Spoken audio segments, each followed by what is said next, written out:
Ayan guys, namumulaklak na ito yung huling tanim dito sa patag. Kasi yung mga nauna nandun doon sa bandang baba. Ayan, pag nag-umpisa na siya mamulaklak, nag-umpisa na rin siya na magbunga. Ayan. Ayan, siyempre maliit pa.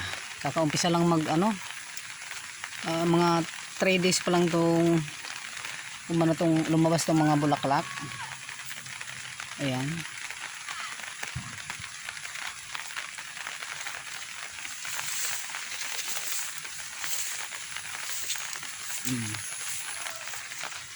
Hanggang doon sa ayan.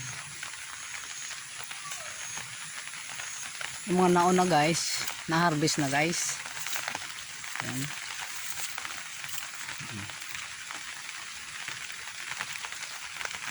At dito naman sa kabila may kamuting kahoy.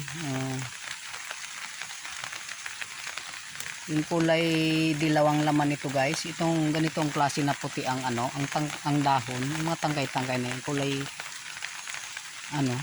parang nagdidilaw. Kulay dilaw ang laman yan guys, yung na yan. So ito naman yung red. Ayan, red yan. Ayan.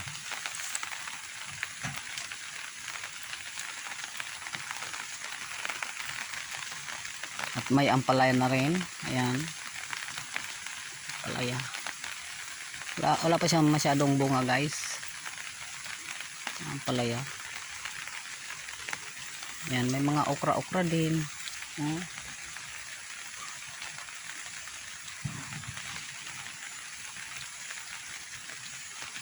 Kaya tumatak din yung kalabaw na yun.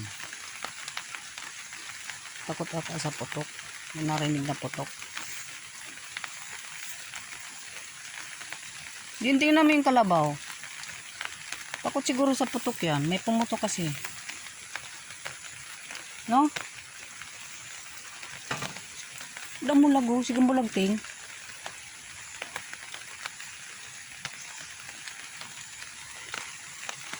Maulan-ulan dito guys. Isang linggo nang umuulan.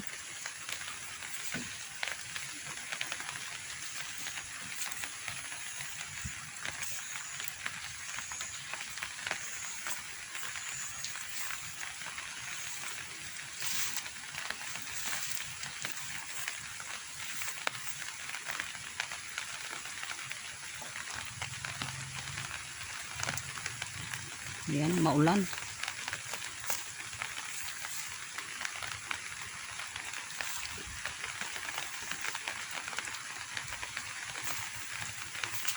So, may mga